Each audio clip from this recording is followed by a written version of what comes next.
Open Your Eyes is brought to you by the Belize Bank, our country, your bank, and Smart, bringing people together.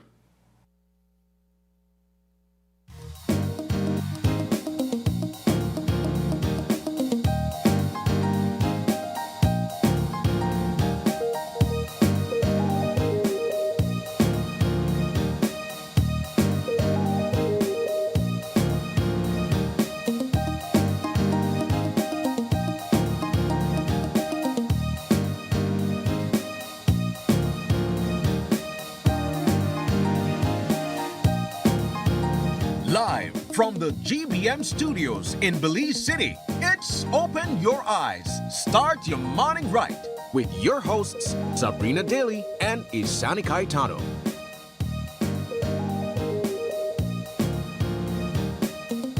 Good morning and welcome to Open Your Eyes. Start your morning right. I'm Sabrina Daly. And I am Isani Caetano. Good morning. And good morning, Isani. Good morning, Sab. Happy Wednesday. Happy Wednesday. We did it 25th. I feel like I count down to the 28th of February. You are? You want to get out of the month that quickly? No, it just perhaps feels long.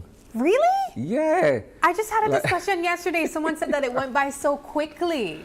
Look, I have mixed feelings on this thing. Okay. Earlier, I was telling April it feels as if though it's whizzing by. Mm-hmm. But then when I look at it and think about it, really, we're just at the 25th and it feels like Valentine's was so far behind us, right? But yes, beautiful day. Great day to be here. Yeah, it is a beautiful day. I was just telling Isani that it felt like we got that cold front, you know, it kind of took a U-turn and it came back. I know. Not really. For me, at least it did. You know, once I have for hot water, cold front they are. A lot of people hot water even during summer. Really? No, not me. Not me with that one. But look, I the mark of a true soldier is taking it on the chin. Cold water early in the morning wakes up every sensory organ in the body, right? But no, look, last night I would agree with you, but not this last one. What happened? Last night, for some reason or the other, I was looking forward to, you know, the cool temperatures and the chill before day and what have you. Yeah. So if a blanket get pulled out, ooh, love that for you. everything else get turned off, right? But are you the turn off the fan in the cool front type of person? I'm an all-weather person. Okay, so you need to but I have to respect everybody else in my household. Yeah. And I do what I gotta do where that is concerned. So certain sacrifices need to be made, right? Okay, gotcha. So you have to close window, turn off fan, but I respect it. Point that I'm making is though, so I was in anticipation of what I thought would have been cooler temps this morning, and boy, am I disappointed. Never in Mikola boom. I will tell you it was cold when I got my car. Fair enough. We're in two different areas, so I could live with that, right? But I actually want to hear from you guys tuning in right now, especially online. You're able to drop a comment. Where are you watching from? And are you feeling like cold front temperatures right now? Because Isani said here in Belize City, it wasn't very cold. In Borough Boom, it was at least the low 60s. And for me, that's chilly. But I want to hear from you guys just so we could say who actually am I right in this case. Maybe it's me. I'm just a little bit. Look, someone in Kaya will tell you it's at 55. Right? And they'll be right. I'm looking for that Kaya person right now. But let's jump into it, Isani. We have a wonderful show lined up for you guys this morning. And we're going to start off with, I think, a very timely conversation.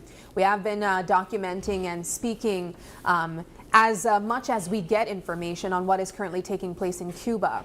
And so later on in the morning, we'll be having a discussion with the Cuban sanctions that they are experiencing and how that could potentially affect the region. We'll also be highlighting some fitness. So this next one is turning fitness into fundraising with Belize Haven House, then showcasing culture in every stitch with Sandra. I'm definitely looking forward to that. And then finally, exploring unique flavors with the Cookie Lab. You having a sweet tooth this morning, Isani? Well, we'll find out. We will. All right, well, with that being said, Sab, let's jump into the 5 things that our viewers need to know this morning before leaving your homes, right? So, clash over open justice as court weighs closed-door trial for O.J. Ellerington. A woman is arrested for wounding a 17-month-old child. The Belize Communications Workers for Justice are taking their protest to Southside Meat Shop later this week. And of course, the 50th CARICOM meeting is underway in St. Kitts and Nevis. And last but certainly not least, many of us were watching the State of the Union address in the United States yesterday as President Trump delivered to Americans the state of affairs in that country. Yeah. All right, so let's begin on the home front first. Let's jump straight into it. Yesterday, we led with what took place in the High Court before Justice Nigel Pilgrim. It should have been the beginning of the O.J. Ellington rape trial in earnest, but that didn't necessarily take place because while the judge and the prosecution were in initial agreement that this trial should be held behind closed doors, Senior Counsel Wilfred Ellington, a former judge and a former attorney general, objected on behalf of his client. His client is his nephew, O.J. Ellington. Yeah. And they were saying, no, this trial has to be held in open court, right? And so the judge allowed for both parties to put forward their argument for and against this particular objection. And so he will decide later this week by Friday morning whether or not this thing will be held in camera, which means behind closed doors, or it will be held in open court. Now, people ask why. Yeah. Because in the comment section last night, everybody was weighing with an opinion and what have you, right? Okay, so one of the reasons the request is being made for it to be held in camera is because they do not want to, one, re-traumatize the victim, right? Because the complainant, who's the victim, once she is being questioned or cross-examined, takes a stand, there's a likelihood that the identity of this person will be made public, right? Also, I imagine the details. The details are very sensitive. Yeah. So that's one argument as to why this thing should be held behind closed doors. The other side of that coin is, well, the argument is saying what? The Constitution pretty much says that majority, if not all, legal matters should be tried in open court except for certain circumstances. And the argument is that this doesn't fall within those certain circumstances. So that's essentially the argument on both sides of this issue. So 3 o'clock on Thursday is when the final submissions will be entered. And then Justice Pilgrim will decide on Friday morning the way forward. Now, this has a lot of bearing on transparency and privacy, right? As you see there, that's our tagline, so to speak, right? Because on one hand, they're trying to keep this as private as possible because of the sensitive nature of the issue. But on the other hand, transparency means that the public deserves a right to know what's happening in court. For me, I found it interesting, though, that from Ellington's side, they would be pushing for it to be open. I mean, this is very, and I'm glad sensitive you're going there. And damning to his reputation and information. I'm glad you're going there, right? Because could that benefit him in any way? Well, here's the thing. My opinion. This is not rooted in any, this is only my perspective. There are some lawyers who, when a witness, or in this case a victim, takes the stand, are very harsh and brutal in how they go about cross-examining that individual.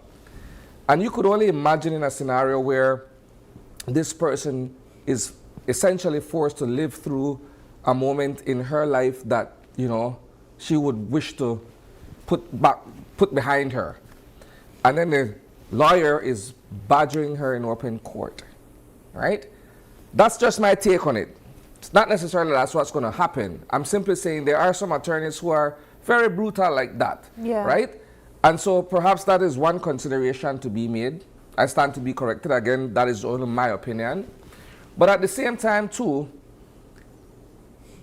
when you look at what is being put before the court, Mr. Ellington has already been exposed from the beginning, right? Okay. Because I could remember when we broke that story about this rape allegation, he's a public figure. He had to be named, right? There was a story that was published that detailed the entire encounter from they were at Shisha's to Thursday, and reportedly to Mr. Ellington's home against the young lady's will, if that's the case. But yes, that is well documented. So you think That names it's him more openly. of like, look, it's already out there. It's not like having this public or private is going to really change anything. Do you think that's maybe what he's like thinking? Perhaps. Here's what I'm thinking though, right? Because I feel like that's the vibe I'm getting from it at this point. Here's what I'm thinking. And in a Creole, we say nothing mix hammer dilly, right? But it's a tough time for that family. Yeah, right? that's very true. It's a tough time for that family. Just Friday, the father was supposed to have paid back some monies based on a high court decision on a estate transaction that didn't go the way it ought to have gone. And so the court ruled against Hubert Ellington that he has to repay these monies. That hasn't happened yet, right? Now, Hubert's brother, Wilfred Ellington, has to defend Hubert's son in court on a matter that is damning to his reputation as an attorney, as a public figure. So that is the reason why I'm saying the family is up the creek without a paddle. But at the same time too, and I must say this, right? Under the Constitution, under the laws of the land, you are entitled to legal representation, right? And a lawyer who has himself as an attorney in a matter where he or she is named in a matter is a fool. So you have to find somebody else to be able to could represent you in court. And in this case, he went with his uncle, or he's going with his uncle, right? And I think all eyes are glued to this thing because of the personality involved. They mentioned in the interview that we should expect something on Friday. That's what I'm saying. Yes. That's what I mentioned earlier. So Justice Pilgrim will decide on Friday morning whether this trial will be held in camera or in open court, based on the submissions that are to be put before him on Thursday. And the fact that critically, the victim they have to confer with the victim to see whether or not she is comfortable with what is being put forward. All right, well, we'll Right? definitely be following But yes, that. we're following this thing closely. Like I said, the personalities involved, it makes for an interesting follow. Yeah, so my to final speak. thought on it, I know that we heard from Mr. Ellington yesterday, and he said that, look, both arguments are strong, and so he understands on both sides. I want to hear your thoughts in the comments section. Do you think in this case that it should be held in private or in public? I know that we've been seeing reactions from both ends, at least last night. So in some legal circles, because I was privy to a conversation yesterday based on a comment that Mr. Ellington, this is Wilfred Ellington, mentioned that in his practice as a judge, he's never heard of, an in-camera trial for such a matter. But the question was, well, so how long was he a judge, right? Come to find out, it was a stint. It wasn't like, a prolonged stay on the bench, so to speak. Yeah. It was a few months or whatever. So that was part of the argument in one legal circle that I was, like I said, privy to see what was taking place there. But you're right. All eyes are going to be on that matter, right? So we're going to jump to another matter.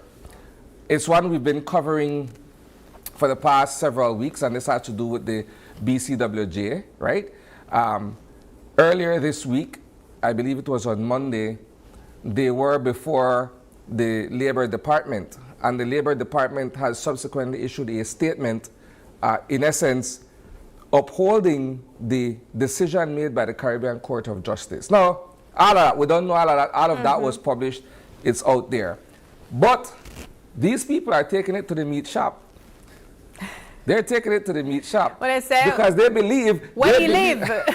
They're going where the man They firmly live. believe that Chairman Lizarraga is the one who's holding up this entire process. And in some cases, they're arguing that he's frustrating the process. Right. So they are moving their protest from St. Thomas Street to Albert Street West, right? In front of his home and his place of business, Southside Meats, right? And it's going to be interesting as well. You going to buy Ali steak that day there? Just for fast? Just for fast? No, I don't have to do that, Sab. I'll just send a team and we'll get it live, right? But no, the point is that these men and women who have given of their time professionally to BTL are still very much clamoring for what they believe they deserve. Yeah. Right? So in this entire conversation, first you hear after 6 years, you're not eligible because of a statute of limitations. And there was an argument that in the CCJ's judgment, it mentioned nothing of a statute of limitations, right? So it's pretty much open-ended. Then you hear, okay, fine. Well, some will get back the money, but they will put a tax on it. But then you get to understand afterwards that taxes don't apply to severance, right? And in some cases, they're asking for interest. That's the third one, right? They're saying, okay, but we need this with interest that has accrued over a period of time. Yeah. And so that's where they're kind of stuck at this point, right? But in my humble opinion, right? Basically, the people are due today. The highest court has already ruled on a matter. Then you have to do right by these people who have, like I said, given of their professional time to the development of that company. Yeah. Again, my humble 2 cents. But Right? They we've have their also own heard- reasons, and I respect that. But it's just my opinion that, do right by the people. But we also heard directly from Prime Minister saying that he believes that they are owed what, Yeah. they should be given what they're due as well. Yeah. And so, I mean, it would be interesting to see what takes place if this actually gets to Mr. Lizarraga's place of, residence. And if it is true that he's the person blocking what's taking place, it would be very sad. I think it needs to be made clear, though, that they picket the meat shop, not because of anything that the meat shop is selling or producing. They're picketing the meat shop because that's where the owner lives. That's where the chairman lives. So you can still All go right. and buy your meats, but moving just along, be sir, moving mindful. along. We got to keep it going, right? So the 50th CARICOM session began yesterday with an opening ceremony in Basseterre, St. Kitts and Nevis. Yeah. We know that PM John Briceño, Foreign Minister Francis Fonseca, and CEO Amalia Mai, as well as our CARICOM Ambassador Lawrence Sylvester, are all in Basseterre where this thing is taking place, right? We also have our very own Carla Barnett. Yes, I was just about to say, it's also heartwarming to know that our very own Dr. Carla Barnett is the Secretary General. Yeah. And she went through the entire, But what she pointed out yesterday, and I think this bodes well for our region, is that we're getting more young people involved. Yes. Right? So the show of unity has to do with young people, youth voices, and what have you. CYAs. Yes, And so when I heard that part of the address, the opening remarks yesterday, I was like, okay, good. I feel good for the young people there. It kind of took me back to my own youth advocacy era of my life, where I really started a decade ago. And I remember being a part of the Department of Youth Services, where I met my best friend of over a decade now. She was one of the CARICOM Youth Ambassadors, I think probably 2015. And really the platforms that they are placed upon, having these types of dialogues with these leaders, it's so important to have that youth voice present.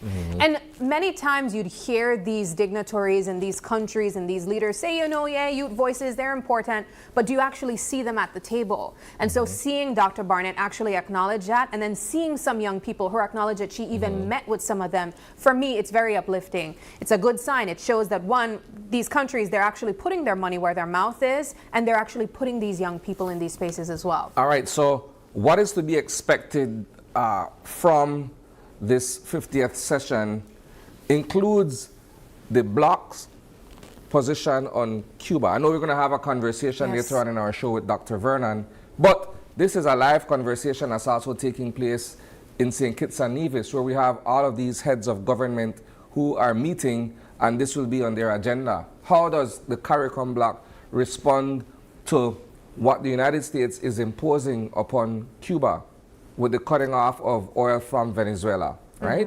So, and then, of course, the Venezuela issue, all of that will be on the table for discussion during this session, right? Yeah. Now, we move along to our final one, right? Which?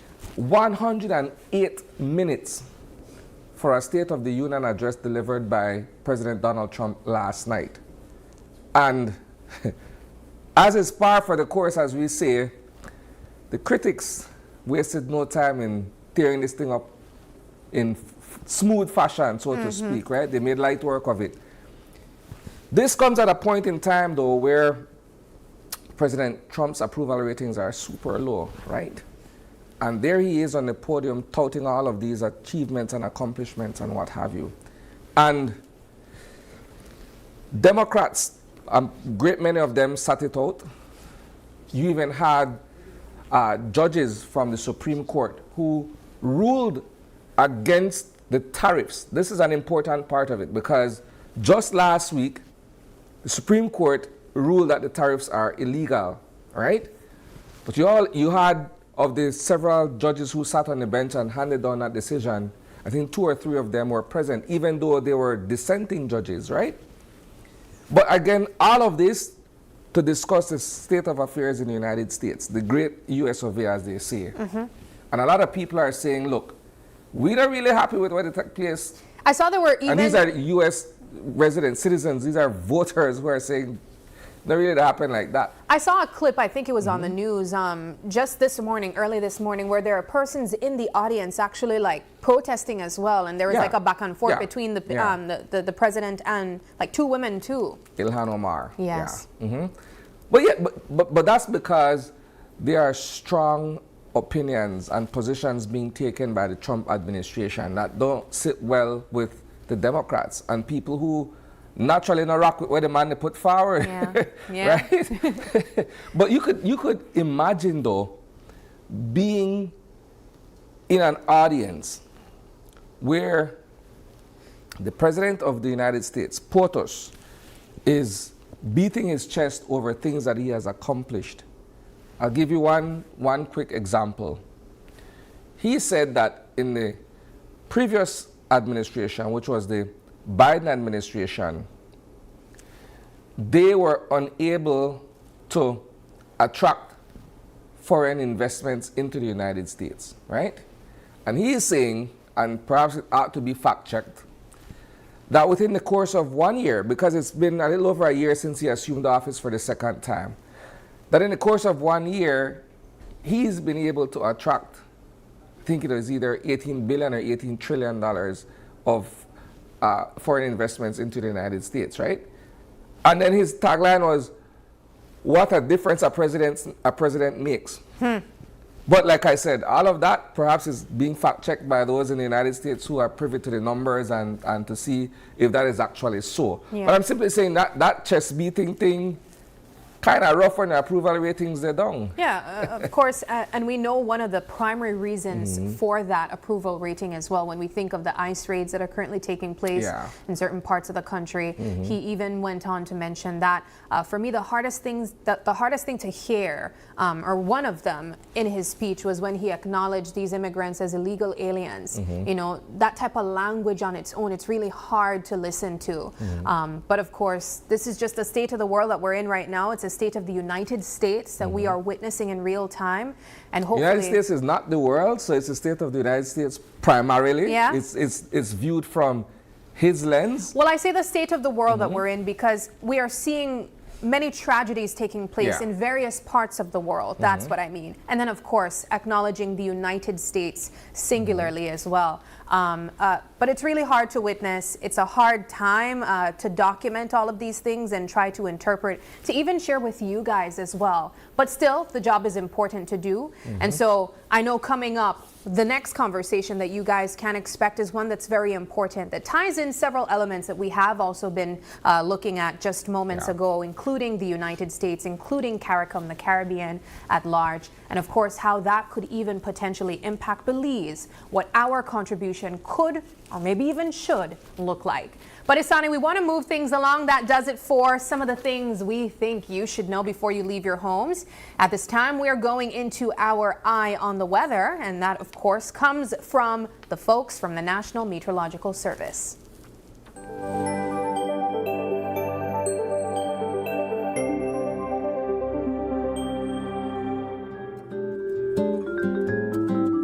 right, well, this is our Eye on the Weather brought to you by the National Meteorological Service, and today's forecast calls for sunny with cloudy spells and clear to partly cloudy skies tonight. Little to no rainfall is expected. In terms of temperatures, coastal areas will experience pretty chilled temps, highs of 79, then dropping to lows of 72. Inland, you can expect highs going a little bit warmer, just a tad bit though, 81 degrees Fahrenheit, but then dropping to a chill of 63 degrees Fahrenheit. And then in the hills, you'll be experiencing the most of the cooler temps, dropping to lows of 59 degrees Fahrenheit, but your high temperatures will be 70 degrees. And then for our extended forecast for Thursday through to Sunday. This is for inland and coastal areas. Inland and coastal areas on Thursday can expect temps of 82 and 85 for highs, dropping to lows of 72 and 63. On Friday, 84 and 87, then dropping to lows of, again, 74 and 67. Very similar to Thursday.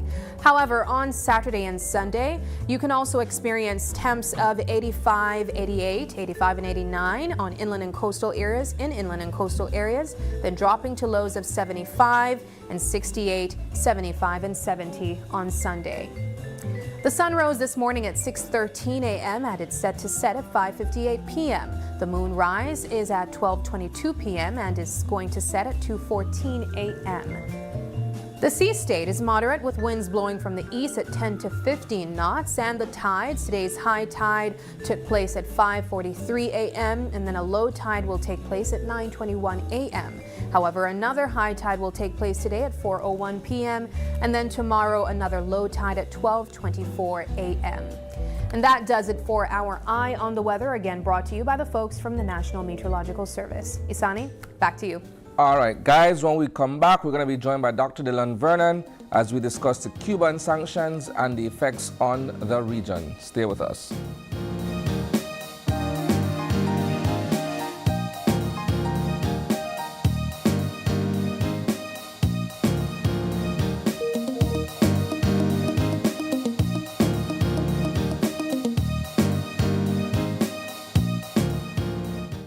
A postpaid plan for 3 people. Introducing Smart Trio. Why pay for mobile service alone when you can share and save? Get unlimited national calls, text, plus 100 gigabytes of shared data. And the best part? It's only $135. That's right, as low as $45 per person. Perfect for small families, couples, or close friends. Smart Trio. 3 lines, 1 smart choice. Sign up now and you could win a Trio getaway to San Pedro for 3. Visit us at www.smart-bz.com for more information or sign up at any showroom today. Smart, bringing people together.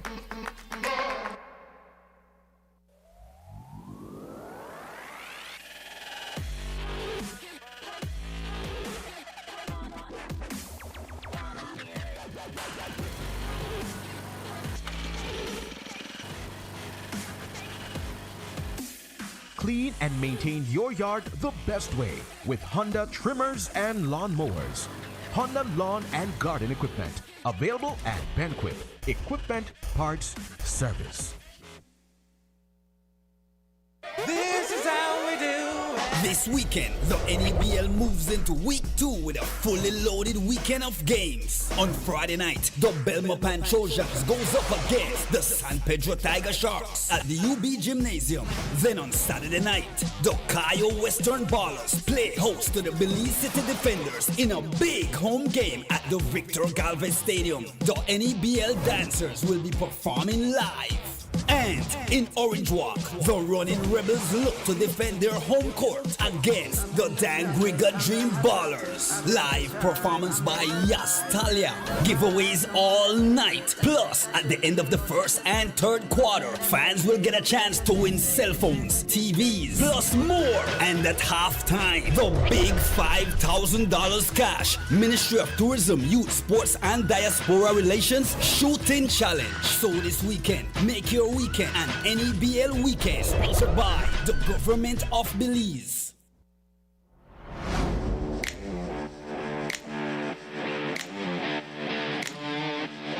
Every great job starts at Brothers Habet. with the best supplies and the right support, including free delivery on site, so you can focus on the job. Brothers Habet, working with contractors since 1983.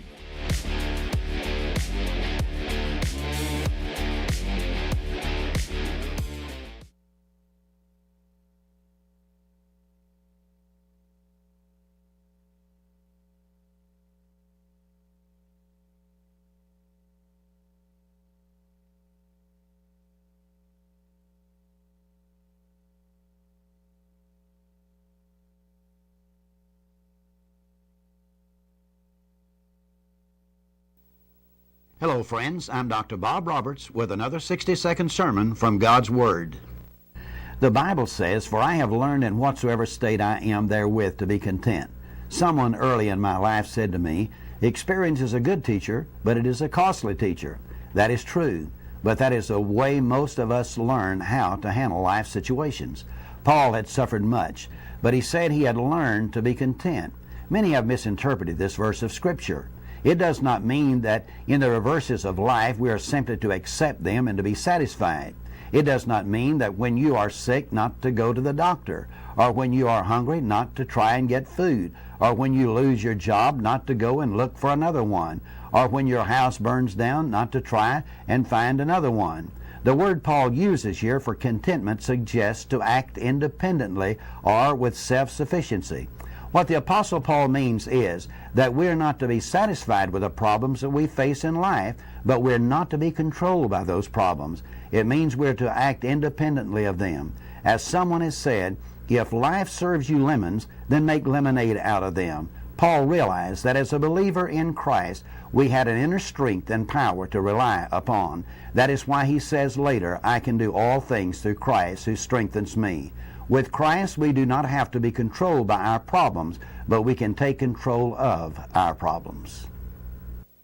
Today's 60-second sermon has been presented by Christian Foundations of Faith in cooperation with the Baptist churches in your area. Haven't updated your information recently? Well, kick off the new year as a winner. RF&G Insurance is giving you a free chance to win every month. Entering is easy. Just chat with us on WhatsApp and update your information. That's it. You'll be automatically entered into our monthly raffle for a chance to win awesome prizes. Don't wait. Message us on WhatsApp and update your info today. RF&G Insurance. It pays to get it right.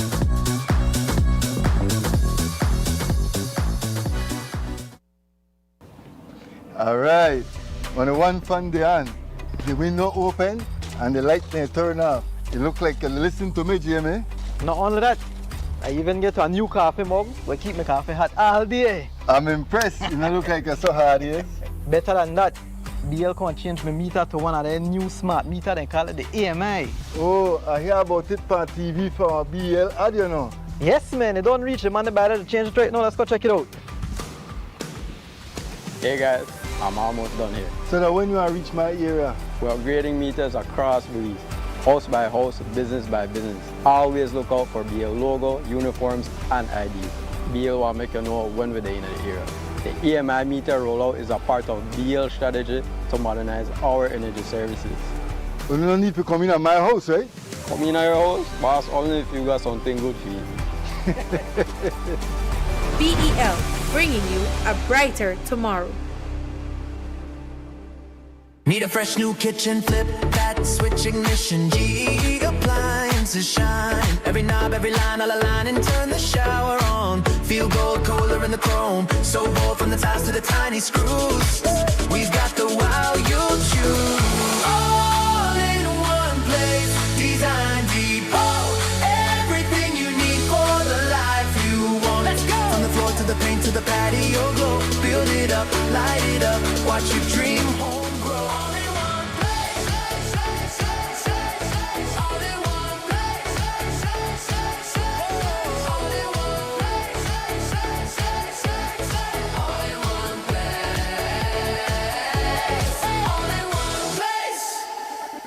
Design Depot, all in one place.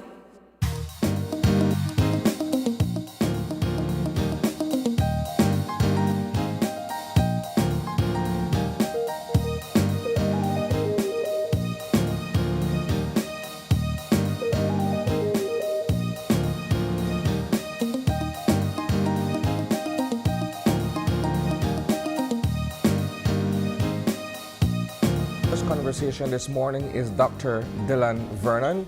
He's going to be discussing with us the Cuban state of affairs and, of course, the sanctions that have been imposed on Cuba in recent weeks. Good morning, Dr. Vernon. Good morning, Sabina. Good morning, Sunny. How are you both? I'm good. I'm great, actually. Good. I'm great. So am I this morning. Right. Mm-hmm. So I'm looking forward to this conversation only because it's very timely, and the region and the rest of the world, we're watching what's taking place with Cuba. As we speak, the 50th CARICOM meeting of the heads of government is underway in St. Kitts, and this is one of the agenda items, right? But we want to get a local perspective from you, your view on what's been taking place from a historical point of view, and of course from a contemporary or recent state of affairs. Let's begin there, Doc. Yes. Well, first of all, good morning to your viewers, and I must congratulate Channel 5 for having been one of the few media houses to cover this issue of Cuba and what's happening in Cuba so closely. I've been following your news items about the students and then CARICOM, and then you had, I think, the ambassador of Cuba. We also had former Ambassador Martinez Milan and also former Ambassador Schumann. So I think that's important for the media to follow this story, and I think you've done so well. And I'm here in my private capacity as Dylan Vernon, private citizen, not representing any organization today. But I also come because I have I think I'm a personal friend of Cuba over time. In fact, as I was driving here, I was thinking that all the way back in 1988, when I started working at SPARE, the Society for the Promotion of Education and Research, Belize did not yet have diplomatic relations with Cuba. That came in 1995. And SPARE was administering the Cuban scholarships. That is, we were interviewing students who wanted to go study to Cuba because the state could not do it. And that was one of my first introductions to Cuba and the support they have given to Belize over the years. And I've been to Cuba several times, but I know that especially since 1995, when Belize established relations with Cuba, that we have been good friends. And I think Belizeans as a whole see Cuba as a friend, as a close friend. Cubans certainly see us as friends. And thousands, over 1,000 Cuban experts, doctors especially, have come to Belize over the years, including during COVID. The medical brigade.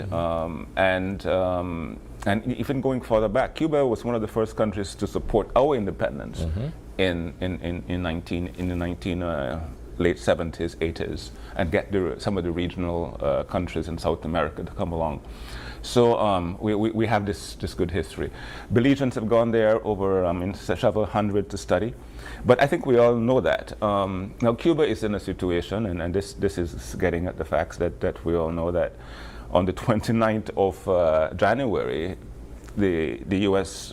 President signed an executive order, a national sort of law, if you put it that way, that had what we call extraterritorial objectives. That is, saying to other countries, if you trade with Cuba, we will penalize you. If you give oil to Cuba or trade oil with Cuba, you'll be penalized. So a third country is being attacked. And this is U.S. law. This is not international law. It's important for people to understand that the U.S. is doing a unilateral, this is our law and we're applying it to the world sort of approach here. But it's felt because of perhaps the large player that the U.S. represents. It's one of the powers in the world. Yeah. We now live in a multipolar world, not this where it's one superpower, but it's in our hemisphere. And it believes that this is its sphere of influence and that it must have control. And that actually is not new. This Monroe Doctrine was in 1823, but it is now being revived at a very heightened level and actually applied at a very heightened level. That is, this is the U.S.'s backyard, and we will determine what goes on in it, irrespective of your national being a nation state that's independent, irrespective of sovereignty. We are going to do what we want to do. And that executive order basically declared a national emergency also over nothing, because what it said was basically that Cuba is a threat, a terrorist threat to the region, to the United States, and so we had to have this national emergency. I mean, it's made up. It's farthest from the truth. Made up, and based upon that, we need to first of all say, yeah, that's not right, especially for a small country like us, for a big country to be using its superpower to do these things. But when it gets to what's happening in Cuba now, we know the information, or most of us, from the images we see. Hold on for 1 second. For the benefit of our viewers, the younger population who may not understand the historical context as to why there's a sanction and an embargo being imposed on Cuba, let's step back a bit and paint that picture as briefly as we can. I think that you're right. I mean, I was going to go there, but the 29th executive order, 29th January executive order, was just the latest in a series of trade war that the U.S. has forged against Cuba since the 1960s. In fact, just after the revolution in 1959. And there's an economic embargo or blockade that has happened over these almost 65 years. And what it has done is prevented countries from trading with Cuba, trying to strangle the Cuban regime, to force a change of government. And over this time it has failed. It has failed to get the government of Cuba or the system in Cuba to change. And that is because the Cuban experiment is based upon a real experience, a real revolution that overthrew a dictator, Bautista, and installed a new state within the Americas. And for people like me and others around the world who are progressive and who understand that superpowers need to be stood up to, Cuba is a great example of this up until today. Now, over this time, Cubans have been economically strangled. And in addition to the embargo, just recently, Cuba was put on the list for the U.S., again unilaterally, of states that sponsor terrorism, which is the farthest from the truth. And that means that no bank can deal with Cuba. So how do you do your international business? And then just recently, remittances from Cubans in the U.S. to Cuba have been blocked. And we know how important that is to us in Belize. So there's an economic strangulation happening, which results on the ground in a lack of energy, especially because, I mean, oil and energy is needed for almost everything. Cuba produces a small amount of its own oil. And so garbage is collecting on the streets. There's a problem with healthcare. There are persistent power failures. And we know how that can affect life on a daily basis. They've used terms like paralyzing the actual country with everything that's taking place. Do you see that actually being the case? Well, to some extent, I mean, I'm not in Cuba, but to some extent, the transport system, the public transport system that take people around, I mean, it's working at a very low capacity for mostly essential workers. And I would agree with the Cuban ambassador. I heard her yesterday that, I mean, Cuba has not collapsed. The government is functioning. There is a system. They're trying to deal with the situation. But it is in its most dire situation since, I think, the fall of the Soviet Union in the early 1990s and the cutoff of oil then and economic aid. Two things for me, Doc. So this can be argued that it was precipitated by what took place in Venezuela with the capture of former President Nicolas Maduro and the fact that Venezuela was supplying Cuba with oil. So when the United States went into Venezuela and they took over the oil industry there, they're saying, okay, well, none for Cuba, right? Right. So that's on one end. Then Mexico, seeing what was Correct. taking place, attempted to assist with oil, and they were threatened that they would face certain sanctions if they proceed. And they had to. Also. They had to send other relief aid as opposed to sending oil, which the country is in dire need of. Correct. I think that's part of the backdrop that has to be painted so that people understand exactly what is taking place. And to understand, as you say, that it's just not this recent. The U.S. illegally went into Venezuela, took Maduro to the U.S. And no oil was flowing. That was one of Cuba's main sources. Mexico was already giving some oil, and they wanted to continue. It stopped.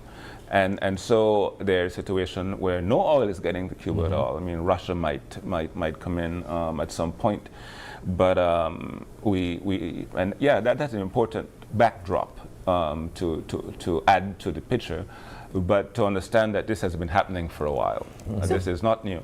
So can we then, as Isani was asking earlier, take a bit of a step back for our younger audience who might be tuning in and want a better understanding of why this negative attention is placed on Cuba, and perhaps a target from the United States is seen in this way as well? Well, after the revolution in 1959, when Fidel Castro, Che Guevara, and all the leaders of the revolution triumphed and established the state of Cuba as a communist state at the time. Well, it wasn't even a communist state at the beginning. It was the state of Cuba, the revolutionary state of Cuba.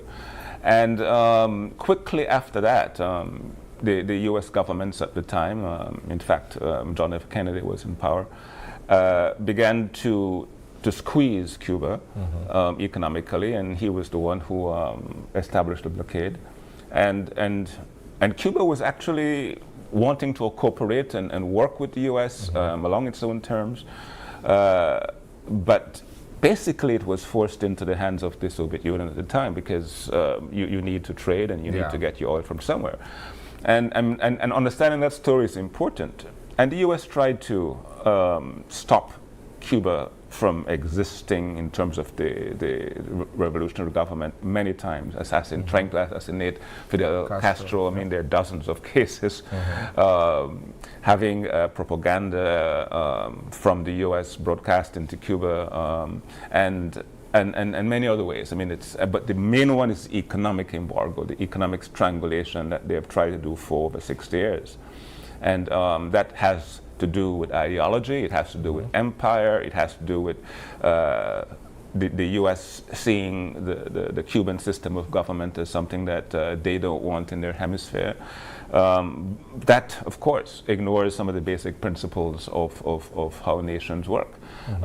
Belize, we survive on the principles of self-determination, territorial integrity, and sovereignty. I mean, our basic independence was based upon these three principles, and we see them being attacked and violated even more and more over the past few months, and that, I think, should be alarming to us as Belizeans. So I want to go on the record with my own observation here. In all of this conversation about what's befallen Cuba lately, we haven't heard anything from our government, nor have we heard anything from former students who have gotten their medical degrees in Cuba in terms of coming together and doing something to assist Cuba, right? So our Prime Minister is Ambassador St. Kitts and Nevis as we speak, and I'm certain you're going to be discussing all of this. But the Cuban people can't survive on moral support alone. They need actual support. So we can't say we stand in support of these people, but we're not really doing anything to lend a hand, a meaningful hand. That's just my observation. We cover the news, and in all of what we've been saying, I don't hear nobody raise their hand and say we'll start a fundraising drive, or this is what the government is sending. Nothing at all. We just keep an eye upon the few students who are in Cuba who are, you know, going through the struggles as much as the Cuban people there. But beyond that, there isn't anything else. Perhaps that speaks to the fear, though, the fear of what the United States might see and the implications that might follow. No, certainly fear is a part of it. Fear of I mean, I think the big sort of word in the room that fear is around is the visa thing. I mean, the threat to being able to travel to the U.S., which not only our leaders but most Belizeans are concerned about.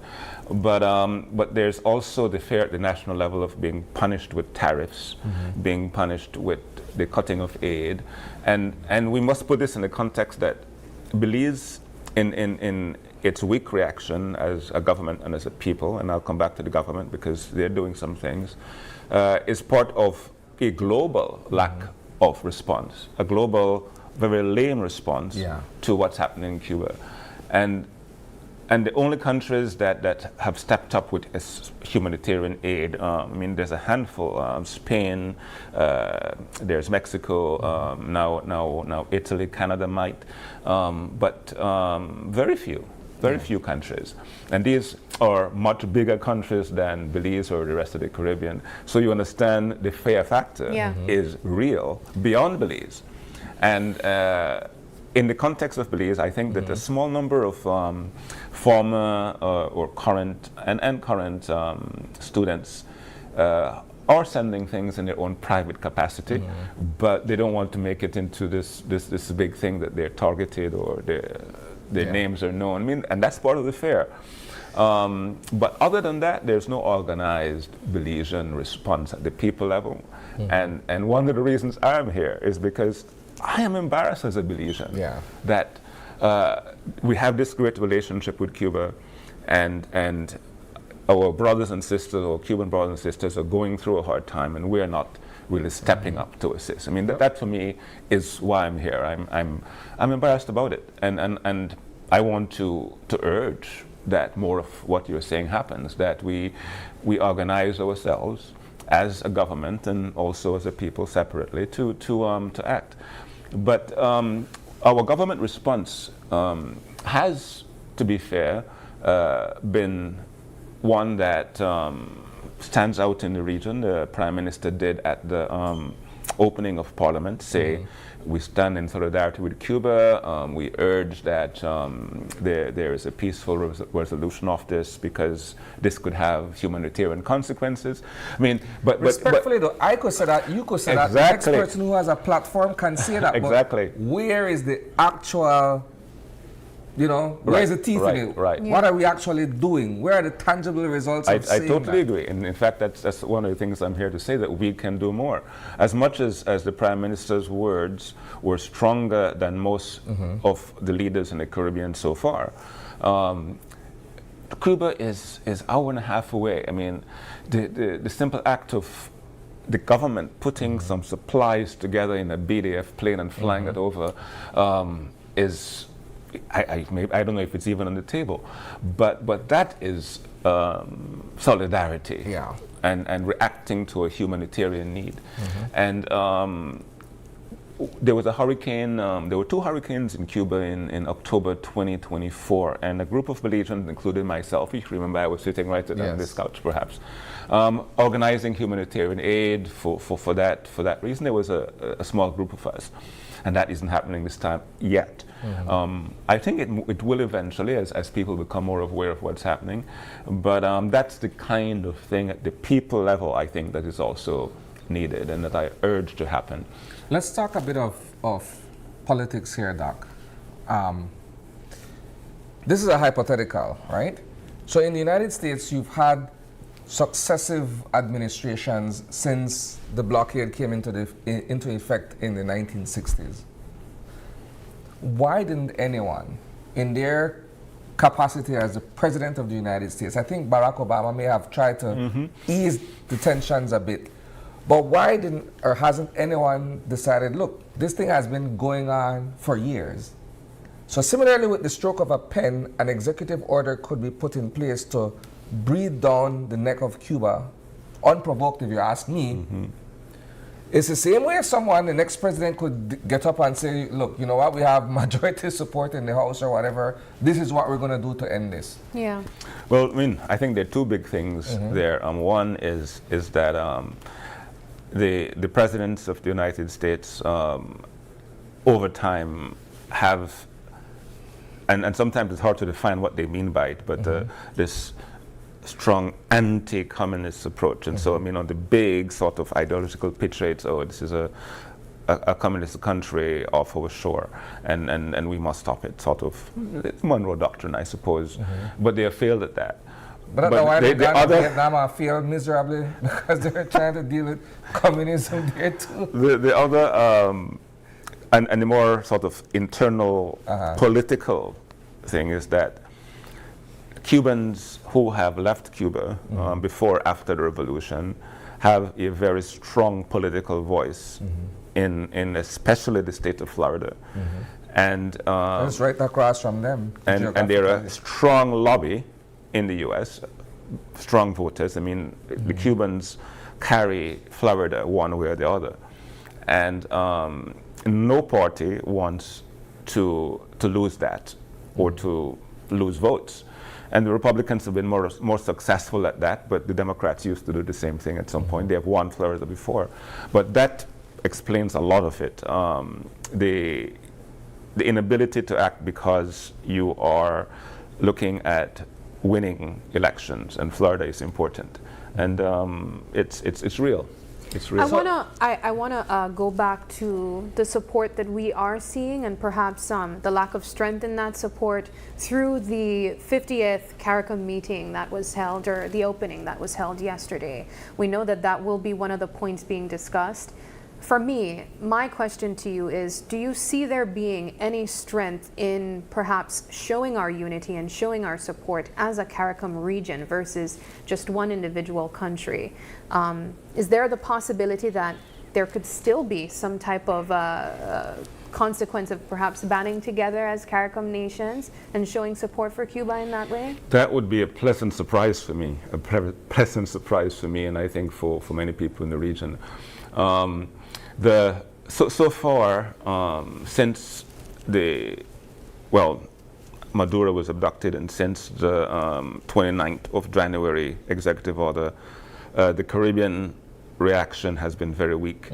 In fact, a few countries, Guyana, St. Lucia, Antigua and Barbuda, have actually began to withdraw, in a sense, their good relations with Cuba by stopping the medical brigades.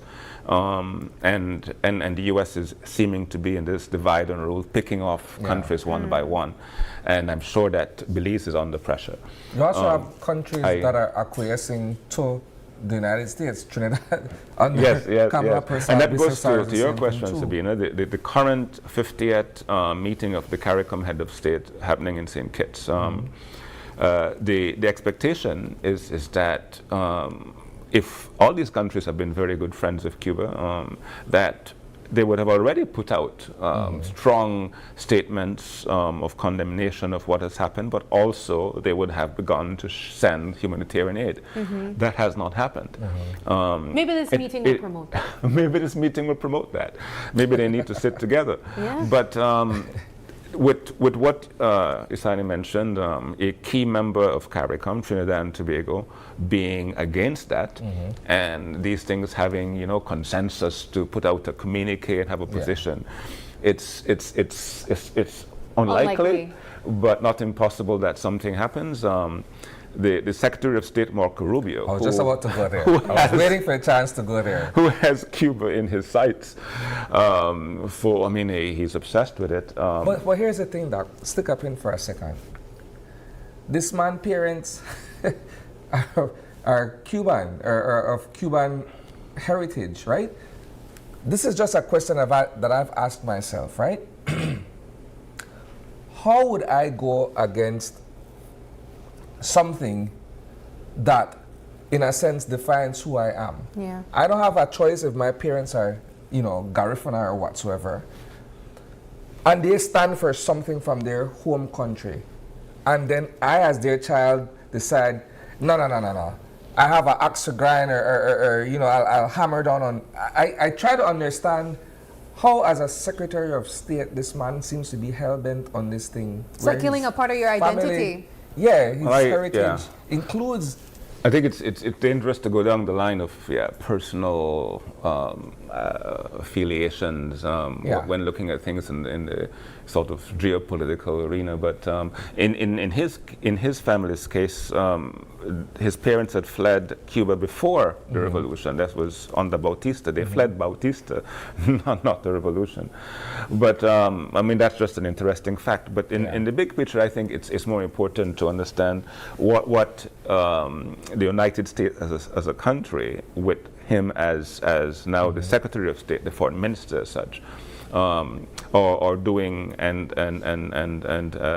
trying to get the U.S. to do more of. That is to basically have a region, the so-called sphere of influence of the United States, the Latin American and Caribbean region, to the line that the U.S. wants them to toe. And you can only see that from the best friends in the region right now, Argentina, El Salvador, for example. They're the best friends of the U.S. Why? Because they're led by our authoritarian leaders who toe the U.S. line and who do Trump-like things. And the question is that what they want in every country in the region?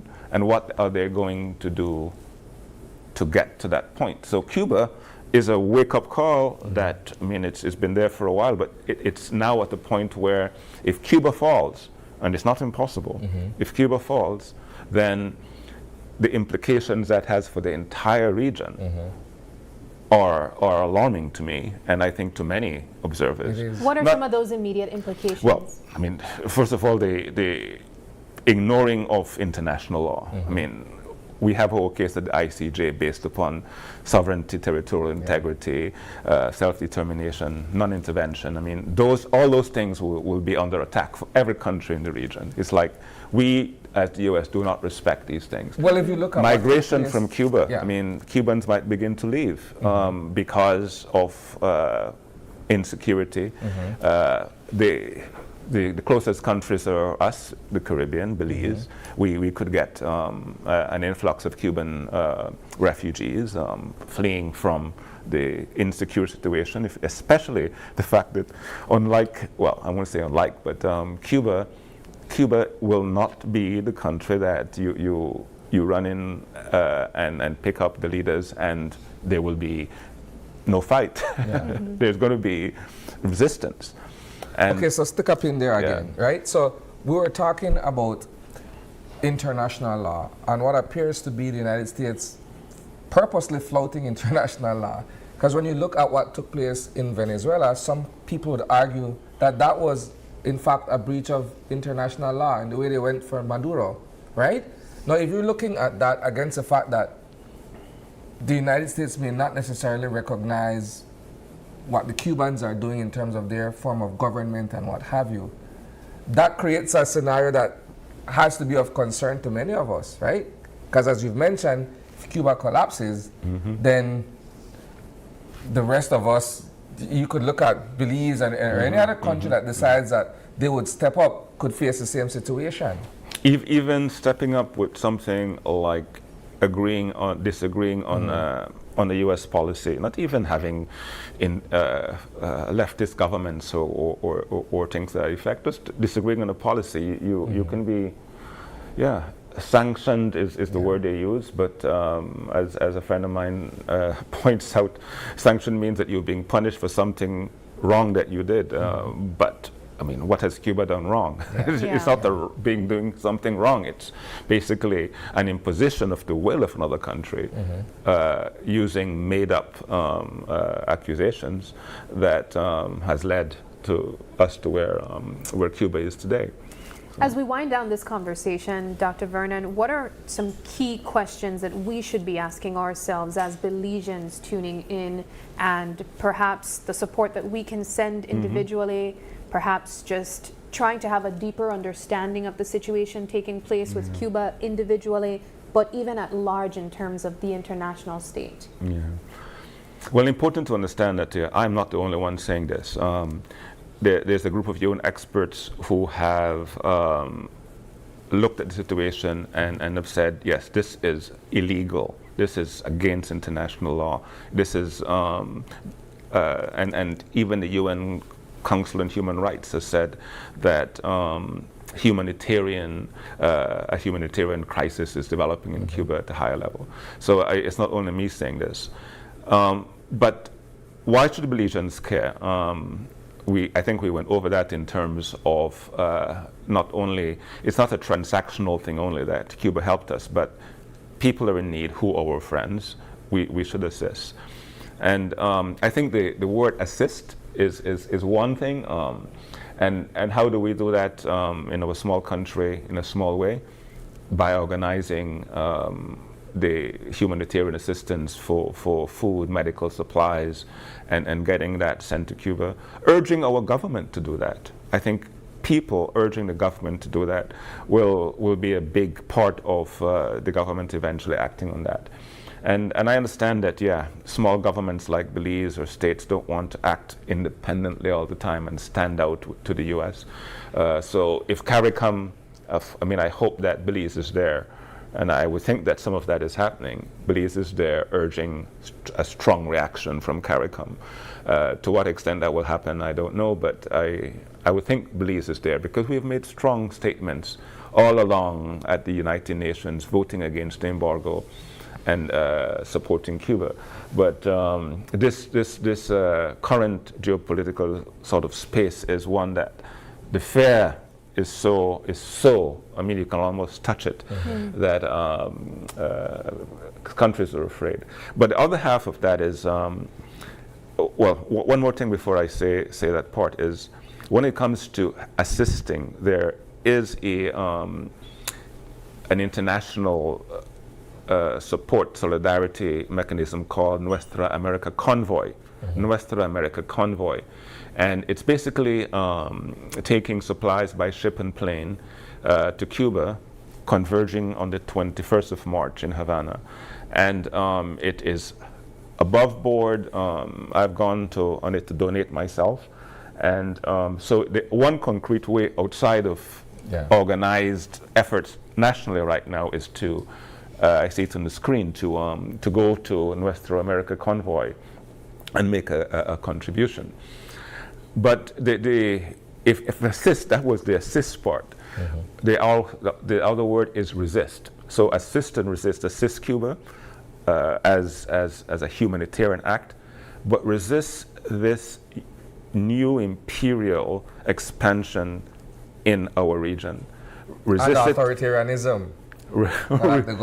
Resist it with awareness and understanding, education, and seeing how it affects us as a people, as a country, the danger it poses for us, but also for the rest of the region. And I'm sure that you will see more resistance to this new, what they're calling the Dunrow Doctrine in the region as we go on. But we have to be a part of that regional resistance. And that resistance comes from understanding the issues, the threat, which we have to do more of, and how it really is putting at a very, in danger, I suppose, the very principles that support our existence from independence to today. Self-determination, sovereignty, territorial integrity are under attack, not only in Cuba and Venezuela, but across the entire region. And is that the kind of region we want? And how that will affect our development, our security, our independence. I think we need to talk about that more as a people and organize and keep resisting this new imperial sort of wave coming from the north. So assist and resist would be, I suppose, the key messages that I want to leave today. All right. Well, thank you very much, Dr. Vernon, for taking the time, really taking the time to educate us a bit more, and also doing your part as a citizen as well in shedding spotlight on this topic. At this point, though, we do have to take a quick break, but don't go anywhere. When we come back, our next conversation is all about turning fitness into fundraising with Belize Haven House.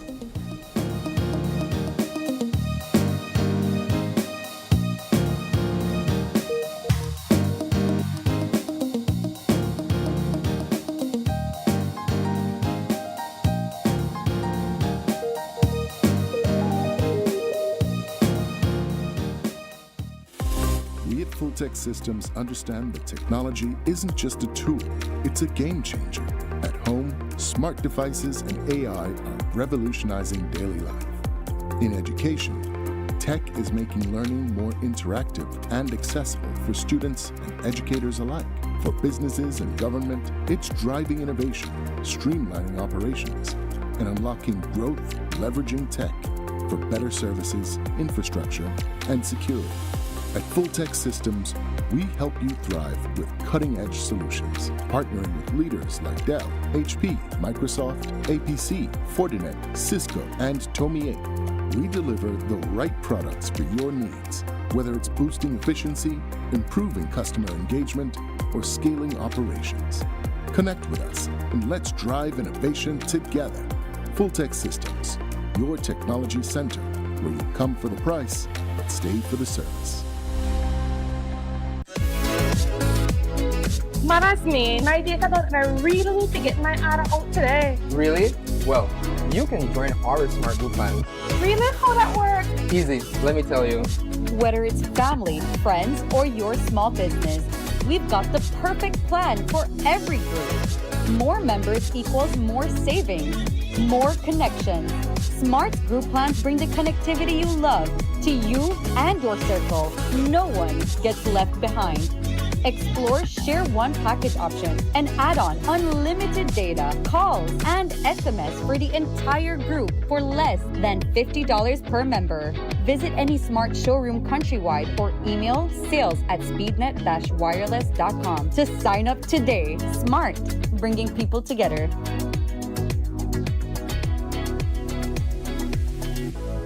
Every day, the demand on your business gets higher. More productivity, better equipment, and reliable support to keep up with a fast-moving world.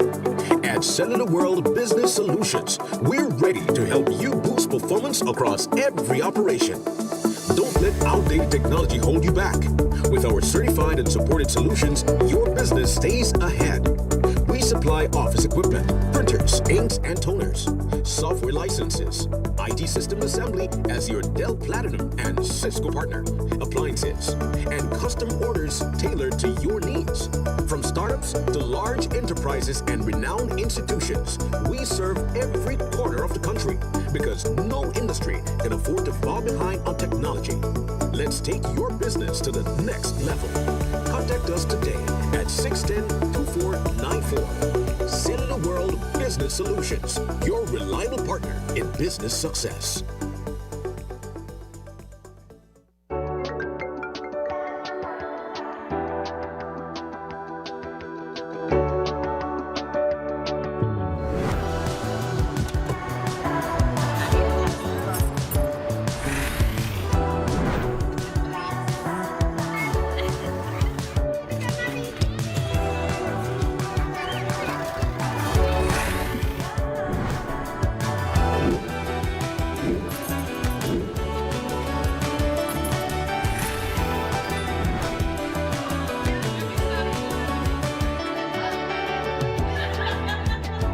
The future is calling. Belize Bank. Your future, our commitment.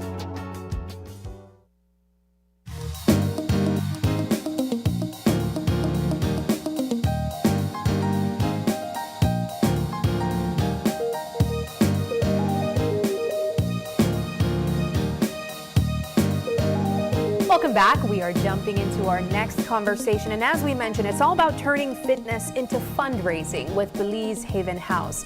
We are joined at this time by one of our friends. We have Sheena Smith with us. She is the vice president of the Haven House. She's also a colleague of ours as well, and so this is really one of her passion projects, her way of giving back as well. Good morning, Sheena. Good morning. A pleasure having you here on set. Thank you for having me. Usually behind the scenes working. Different capacity. I know, right? Now, I think it's very important to highlight the work that you do, your efforts really in terms of giving back to your community and in this way that you chose to do that. Let's set the stage for persons who might not be familiar with the work of Haven House, what it is. So Haven House is a shelter for women experiencing domestic violence. We house women and children from 17 all the way to newborn. We offer access to legal services, medical services. We offer trainings, job placement if possible, and we also offer a way to be reintegrated back into society. Over the years, we have had thousands of women and children who have passed through the system. Some are repeat, but we've never turned back women. It's not a service that you walk in. Yeah. You definitely have to be referred through the police department or human development, but we try to ensure that we provide proper services and a holistic service to women. Sometimes we have women coming in with just the clothes on their back, and so our fundraising efforts, our toiletry drive, those are things that help to sustain this. We offer meals, we offer just a safe environment for these women, and we're big on the support from our community, and so we try to ensure that we're engaging with our sponsors and our donors and our wider community as much as we can. Before we get into the heart of why you're here and what you're here to promote, you are the first vice president of Haven House. Let's talk about how you got involved and perhaps what was your motivation to become a part of this initiative? I got involved maybe 13 years ago. I was working at the Women's Issues Network at the time, and Haven House had a desk at the office, and the coordinator, Mindy, she was there, and she and we developed a friendship over time, and I remember whenever it's time to pay bills, whenever it's time to pay salaries, like the funding was really low, like it was really bad. And so we started to brainstorm just during our free time on things that we could do, and one of our first initiatives was our Denim Day. We decided to go out, we did flyers in the downtown area, we reached out to schools and other businesses, and we raised, I think at that time, about $2,000 for our first one, which was really good because, I mean, it's money. Yeah. Since then, I have just volunteered my time, and Mindy ended up asking me to be a part of the board, and I accepted, and since then we have really pushed more fundraising efforts, more community efforts with Haven House. It's a passion of mine. I love giving back to the community. Mindy's a really good friend of mine, and she pulls on my heartstring. She taught me how to beg. And you do so very well. It was uncomfortable at first, but after a while you become better at begging, and it's for a good cause, and you know that the impact that every dollar makes. And so it's very gratifying for me to be a part of this and to know that we are making a difference, even if it's small. We're making a difference in the lives of these women and their children. I found out about Haven House through those very same fundraising that you are so talented at, really asking the public to lend their support. She says beg. We can make it sound better than that. But I know that your Power in Purple initiative that has now been an annual event is one that's very popular as well, bringing about women to show support for the work that you guys do. But this morning you're here to talk about the fundraiser Fun Run. Blending fitness and fundraising as well. How are you guys planning to do that? So the run itself is not the fundraising part of it. That's a part of our advocacy and our community effort and engaging our community. So we invite all of our donors, all of our community members, the schools, businesses to come out and just show unity in numbers. It's more of a statement to say that we as a community, we're supporting these women, we're against domestic violence. Our fundraising component is our little, we have a little thrift part of it that we're trying to establish. So we often get a lot of clothing donated to Haven House, and sometimes on Saturday or during the week in the morning time, Mindy and the staff would go out to the market and set up and try to make some money from these clothing. I mean, I love that. It's really Why quality is there a clothing. light bulb popping up in my head?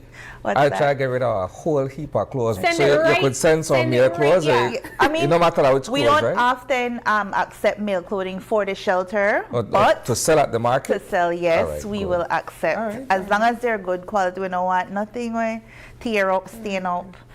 What's up? It's not look like the people have tear up clothes, Sheena. Come on now. Yes, no, but I'd be so- giving towards a good cause. So you Yes, just have yes. to remember So that. yes, we would appreciate those.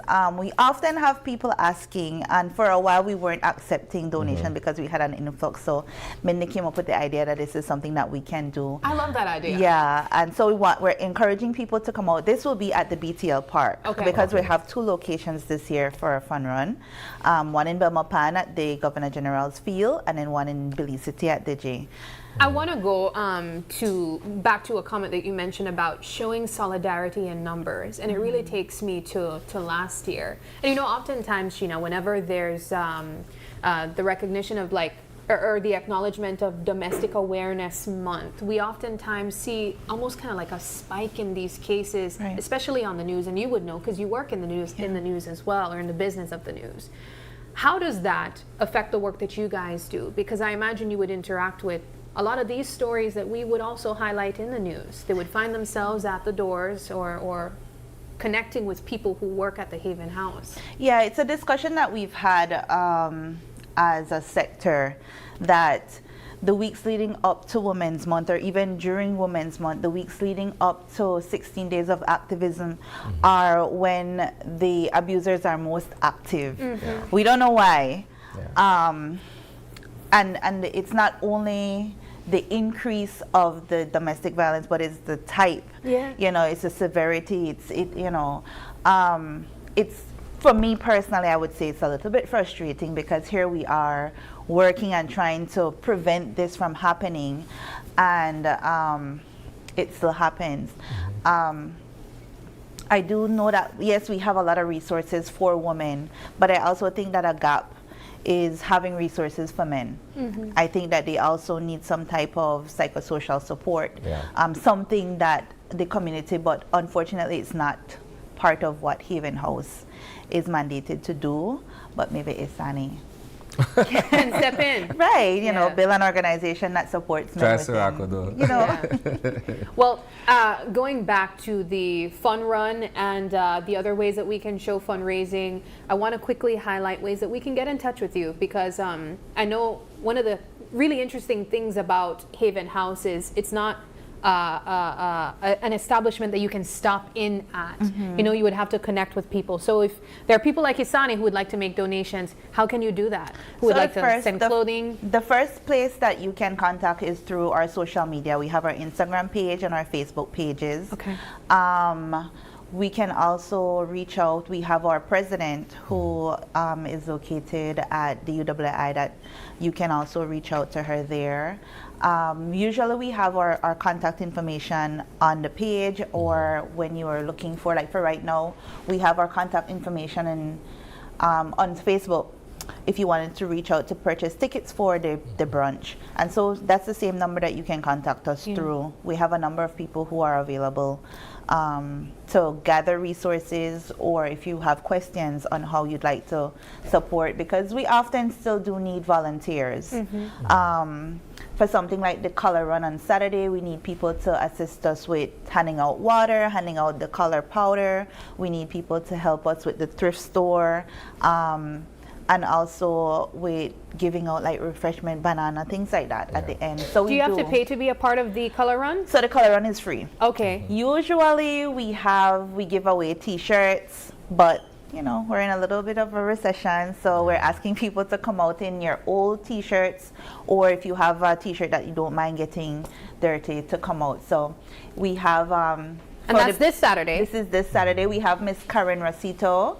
doing the warm-up for the Belize City run, and then we have Fatima doing the warm-up for the Belmopan run, and Miss Marilyn Dawson is the one working with the University of Belize and the Belmopan City Council in Belmopan. And then for us, we have great support from the Belize City Council, Sports Council. They have handed us like the transportation for the DJ.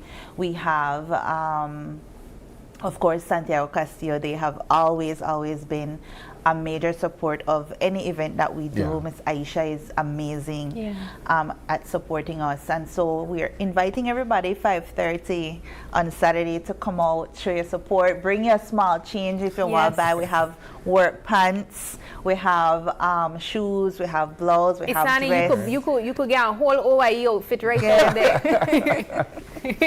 Yeah, and it's a fun time. We have music, we have everybody enjoying themselves. All right. Well, Sheena, it's always a pleasure.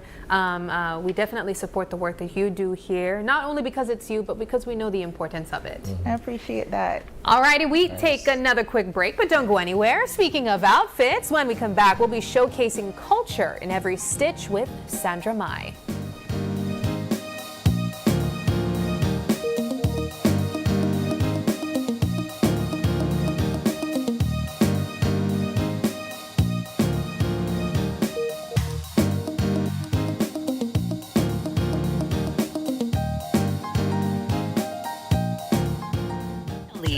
Postpaid plan for 3 people. Introducing Smart Trio. Why pay for mobile service alone when you can share and save?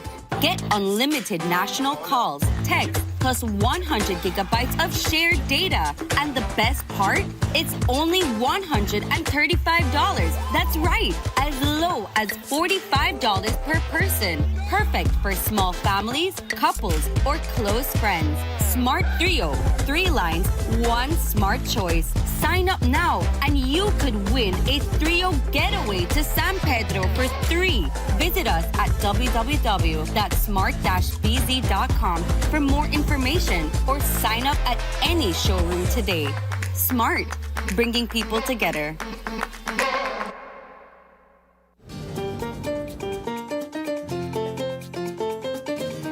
I crossed borders in Central America, searching for the stories behind the places we think we know. I'm Sabrina Daly, traveling as a Belizean, curious about the culture, the people, and the experiences that make each destination stand out. From the spirited landscapes of Honduras to the evolving heartbeat of El Salvador. Go pupusas! This journey explores what it really feels like to travel our region. This is Across Borders.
The future is calling. Belize Bank. Your future, our commitment.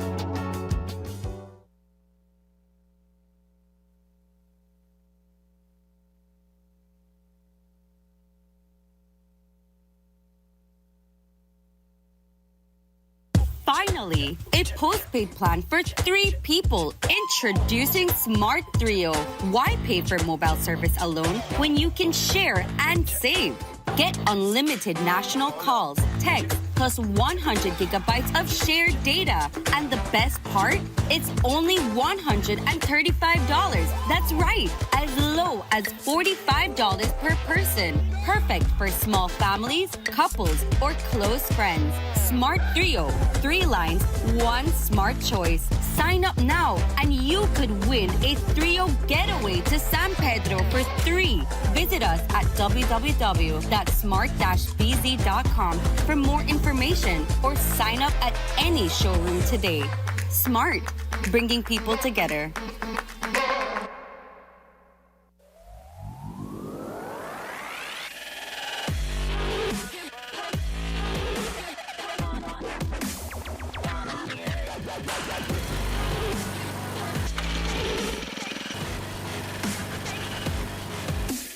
Clean and maintain your yard the best way with Honda trimmers and lawn mowers. Honda Lawn and Garden Equipment. Available at Banquet. Equipment, parts, service. This is how we do. This weekend, the NEBL moves into week 2 with a fully loaded weekend of games. On Friday night, the Belmopan Trojans goes up against the San Pedro Tiger Sharks at the UB Gymnasium. Then on Saturday night, the Cayo Western Ballers play host to the Belize City Defenders in a big home game at the Victor Galvez Stadium. The NEBL dancers will be performing live. And in Orange Walk, the Running Rebels look to defend their home court against the Dangriga Dream Ballers. Live performance by Yas Talia. Giveaways all night. Plus, at the end of the first and third quarter, fans will get a chance to win cell phones, TVs, plus more. And at halftime, the big $5,000 cash Ministry of Tourism, Youth, Sports and Diaspora Relations Shooting Challenge. So this weekend, make your weekend an NEBL weekend sponsored by the Government of Belize.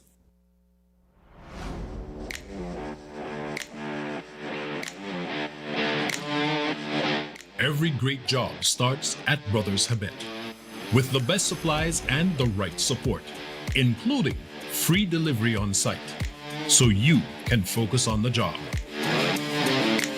Brothers Habet, working with contractors since 1983.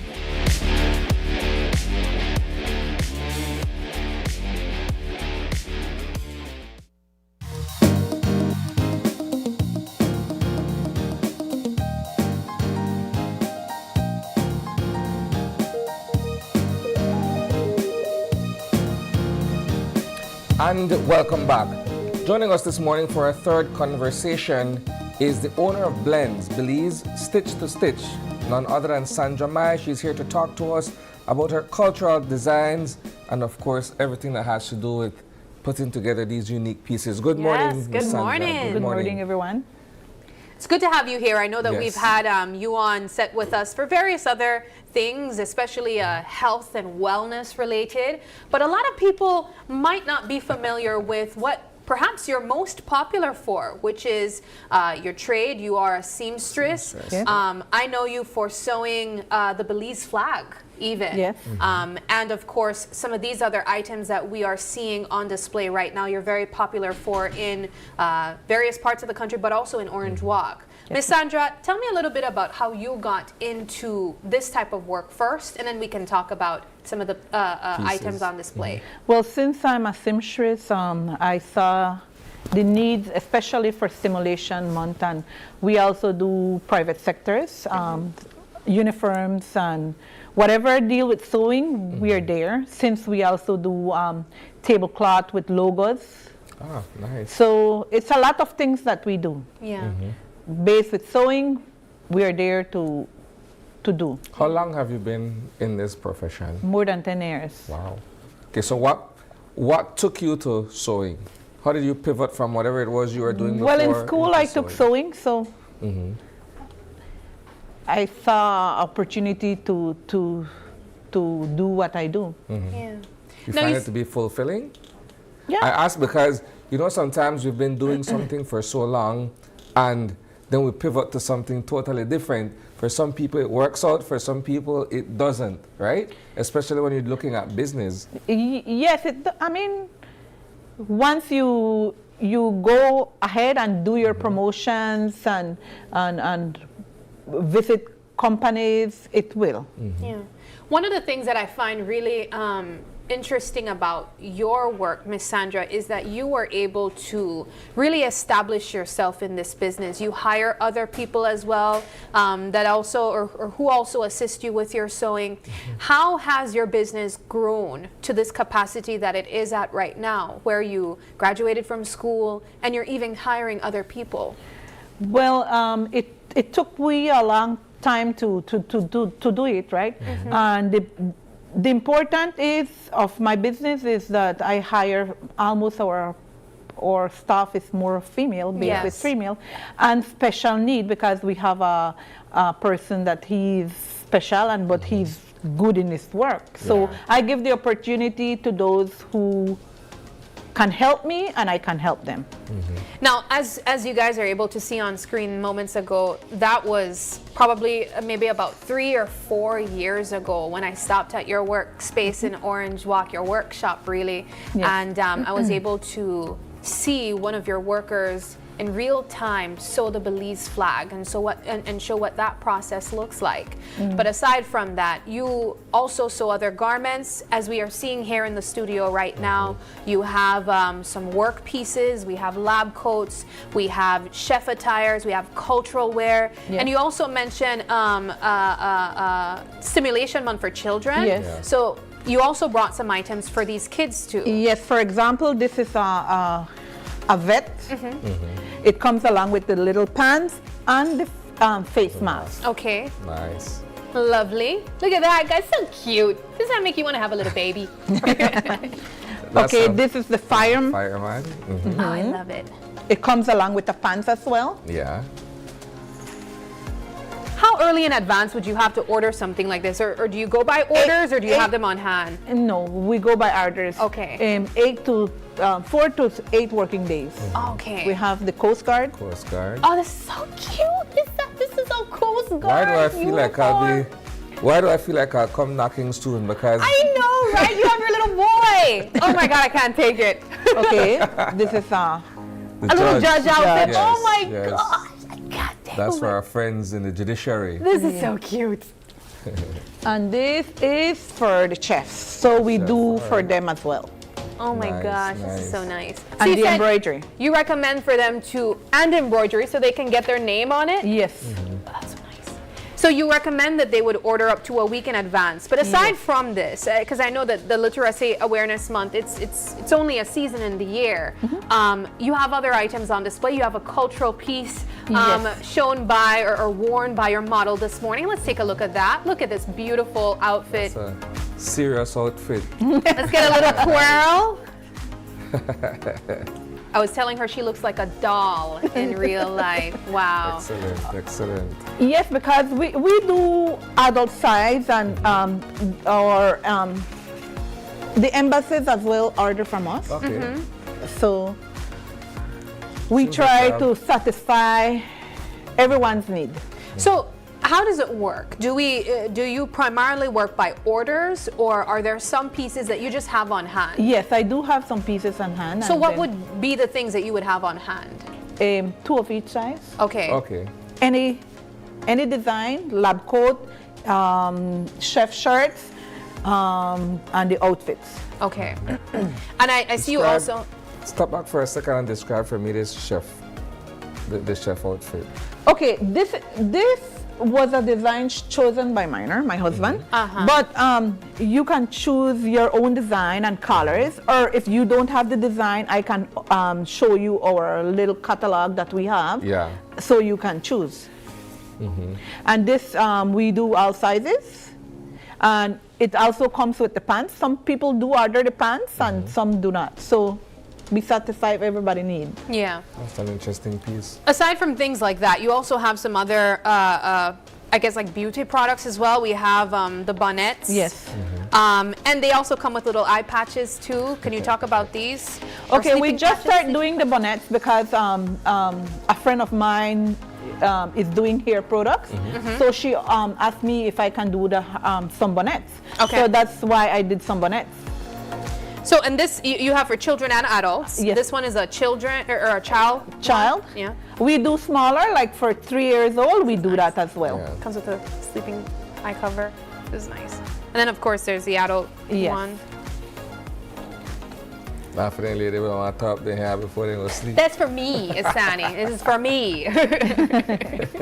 They all come with their eye mask as well. Yes. We have in stock as well. Okay, that's what I was going to ask next.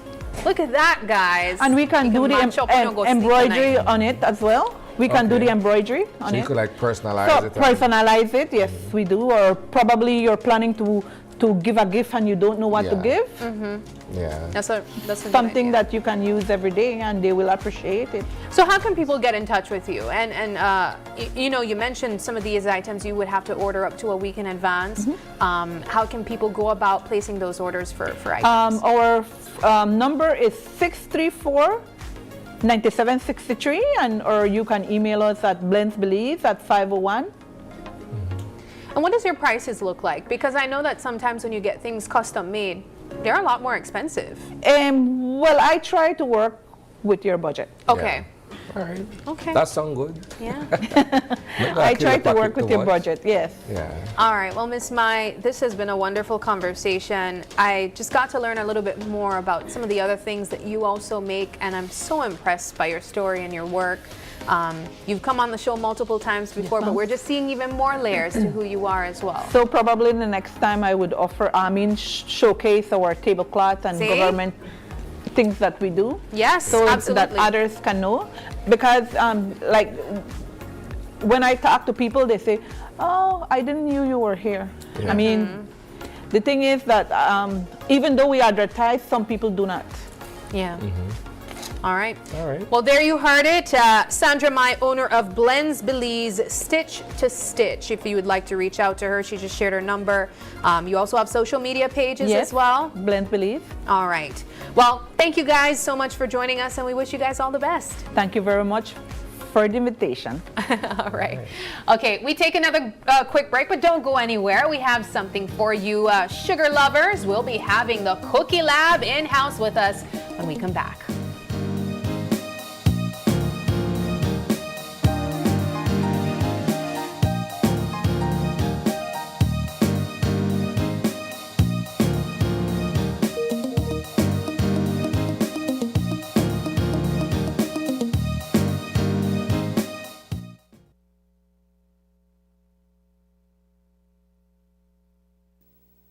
Hello, friends. I'm Dr. Bob Roberts with another 60-second sermon from God's Word.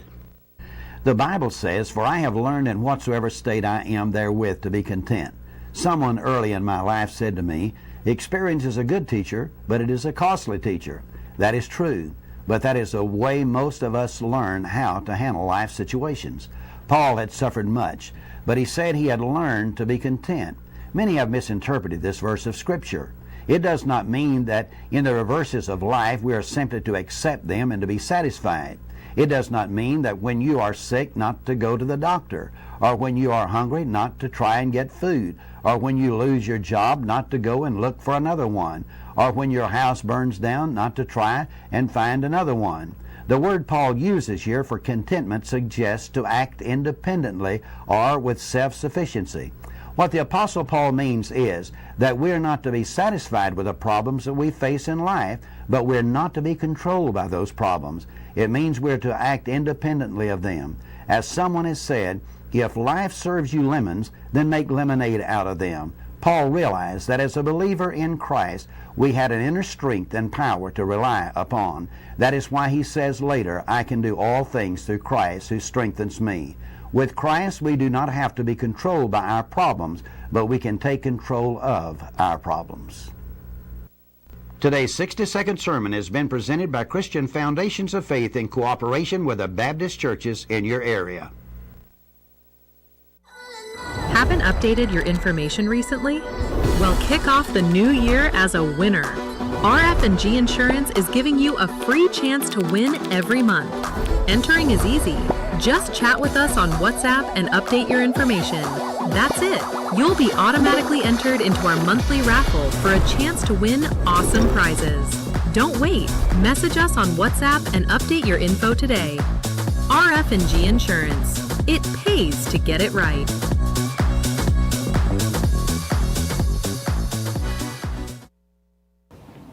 All right. When the one fun day on, the window open and the light may turn off. You look like you listen to me, Jamie. Not only that, I even get a new coffee mug. We keep my coffee hot all day. I'm impressed. You don't look like you're so hard, yes?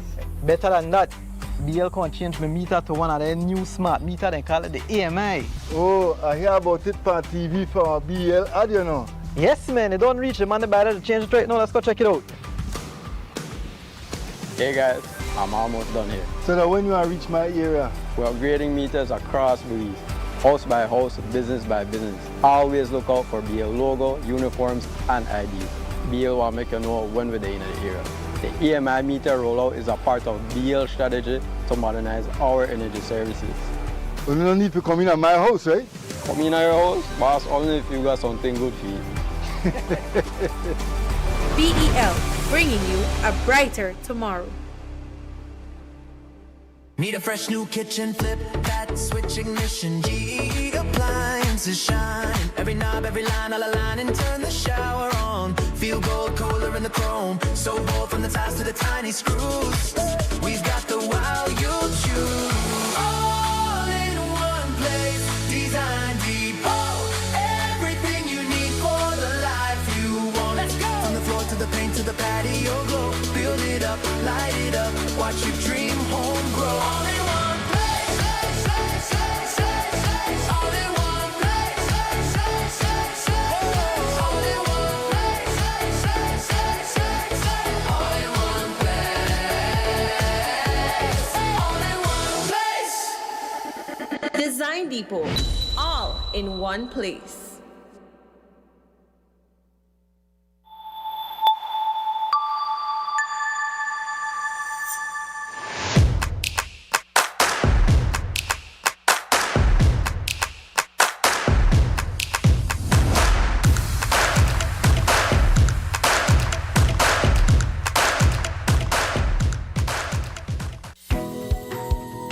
In the heart of the Cayo district, Calico Jacks is proving that sustainability and success can go hand in hand. When Calico Jacks wanted to move to solar energy, the biggest difficulty for us was the finance. Belize Bank believed in our vision, and we are very happy and grateful that they gave us this opportunity for the financing. Through the Credit Risk Abatement Facility, a partnership between Belize Bank and the CARICOM Development Fund, small and medium businesses can access financing for renewable and energy-efficient solutions with reduced collateral requirements. Here at SCSB, we're grateful for Belize Bank to make it easy for our clients to go green. We're proud to work with businesses like Calico Jacks to help them lower their costs and their carbon footprint.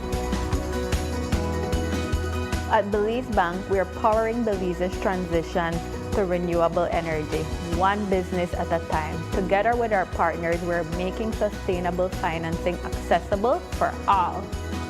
Belize Bank, financing a greener, stronger Belize. Unwrap the joy of crystal clear picture and sound from Iowa, the brand that offers you affordability and exceptional quality. Iowa has a wide range of exceptional products to choose from, such as TVs, speakers, headphones, home appliances, and much more at affordable prices that won't break the bank. Enhance your audio-visual entertainment experience with Iowa, and for your convenience, parts are readily available in country for hassle-free maintenance. You can find Iowa products at your local electronics store countrywide. Choose Iowa, the best in home entertainment and household appliances.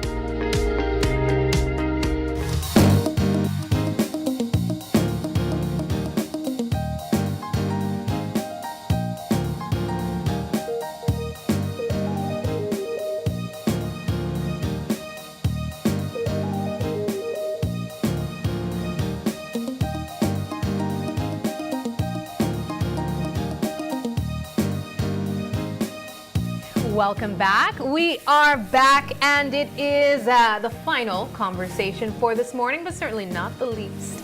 I am looking forward to having a quick chat with the owner of the Cookie Lab. We have here with us Deja Gamboa, and she also brought some goodies with her. I'm going to be her helper this morning.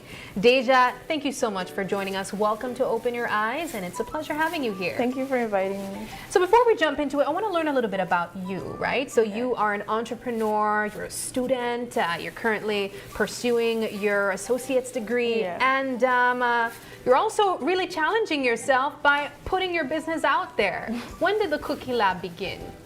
January of this year. Of this year? Yeah. Oh, so wow. It was an idea that I had, I would say, around last summer. Okay. But in December, I just kind of started pushing it.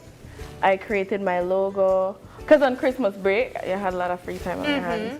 So I created my logo, I created a menu, and I actually tricked my dad into buying me all of my stuff. Because I told him, high five. I love that. I told him that I was going to make cookies for Christmas, but I did. But then in reality, I also wanted to take pictures so that when I came back home, like people could have a reference of what I'd be selling. Yeah.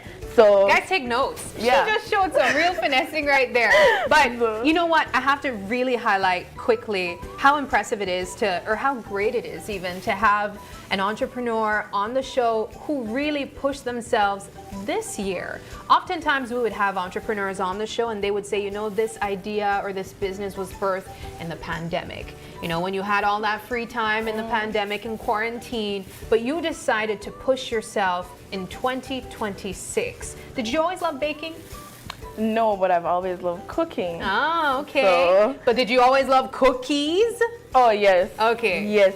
Okay, so I would always get my cookies from Brody's, but they don't have much flavors to choose from. Okay. So, all right. you know, and so like I'm very creative at that, especially with colors and stuff. So I don't know, it's kind of my creative mindset that actually placed me here and this idea.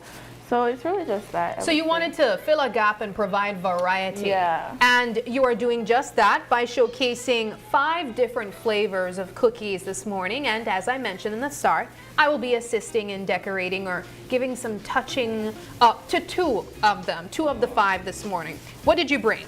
Okay, so this, yeah. They kind of look like that popular brand crumble cookie, right? Yeah, I've gotten that before. So this is my Snicker. Honestly, this is one of the best selling along with the red velvet. People really love it. For me, like when I'm in the kitchen and I'm tasting it, I don't really get the flavors. So I don't eat my cookies as much as people think I do. And then this is also a new flavor. Oh, that looks like Reese's. Because I have 5 new flavors. Yeah, okay. This is Reese's. So this goes on my chocolate galore. Okay, so we have a camera right above our head right now. So let's get a good view of that. Yeah, look at that. Bring it right there in the center. Yeah. And then as you just showed, this was the Snicker. Yeah. Snickerdoodle. Yeah. Look how big this cookie is too, guys. Like the width of that. It's a big cookie. Okay. Now you also said your other popular one is the red velvet. Yeah, which would be this one right here. So it's a red velvet cookie and it has buttercream on top. Okay. So buttercream is my base for most of my things. So like for example, I have a strawberry crunch, so I would obviously use my buttercream to stick whatever I need. So most of my cookies do have. So I'll be helping you with this one. And this is also a new flavor, which is the Oreo. And so for this, we're gonna be covering it in buttercream, and then we're gonna be facing it down. I'll do my best to ensure that the presentation is well. What is this flavor here? That's a strawberry lemonade. Okay. And so that's pretty basic. White chocolate goes like all over. I drizzle it over, and then I'll put one little slice of strawberry on it. Okay, so let's see if we can jump into some decorating. So what do you have here with us? I see a piping bag. My buttercream. Your buttercream. So we're gonna put that on the red velvet. Okay, got it. And also on the Oreo. Okay, got it. Okay, so I'll turn this over there. So basically, like, piping is not really my strongest suit. That's okay, you just started this business a month ago. No, like literally, and it has blown up. Like, I didn't really think that people would be so fascinated by the idea of crazy cookies, but No, you say crazy cookies, but why you call it crazy? Because these look great to me. Because I don't know, I just do like, I have a lot of stuff on them. Uh-huh. So like it's really different, and I think So you're that's gonna what. drizzle some of that. Yeah, I want to help you, man. I put on gloves for a reason. You just tell me what to do. I'm a part of the lab. Okay. So are we sprinkling it on the... Yeah, on the buttercream. Okay, let's do that. Yeah. Now I have to ask you, how are you balancing... smaller particles. Okay. How are you balancing school and all of this? You know, is it hard? It's really hard because, so when I first started, because every time I bake, I try to learn something new. And so when I first started, I was originally, because I do pre-orders, so I was originally doing my pre-orders for Fridays. And I did it my first Friday, and I was like, oh no, this is not gonna work. I stayed up the entire night. So ever since I started, I've been up every single Thursday night and every single Friday night, all night. Wow. And then I go to school during the day. That sounds like a lot to handle. But I imagine it also feels pretty fulfilling because you're able to see your skills grow and you even make money as well. Yeah. Now, that's how she said, yeah, girl, that sounds good to me. Now, how are your classmates, you know, receiving, you know, having a business owner with them in classroom now? What are their reactions? Well, okay, so I just started this business in January, like I said, and this is the first time that a lot of people are going to know who owns this business. Well, now you know, guys. She is the face behind Cookie Lab. Now I said, what? We had royalty. We had the Cookie Lab owner in class with us and didn't know. I just never told people. There will be a demand for cookies in your classes now, too. I already do have, but I try to knock them out on Thursdays so I could take them to school on Fridays. Okay. And so deal with my bigger orders on Saturdays. Okay. I try to balance. I have full days of classes, so it's like Monday, Wednesday, Friday. I'm at school from 9 to 4:15, and on Tuesday, Thursday, I'm at school from 8 until 5:15. Wow. So I kind of like balance. That's why I also changed my days too that I bake. And what are you studying right now? What are you doing? Tourism management. So kind of different, I will say.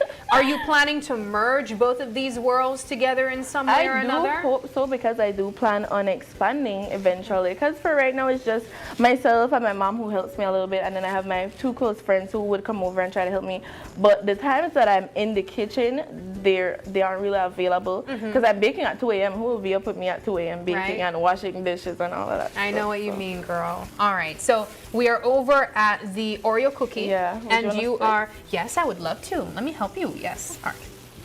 So you put some of the butter. You just spread it first. Yeah. Like okay.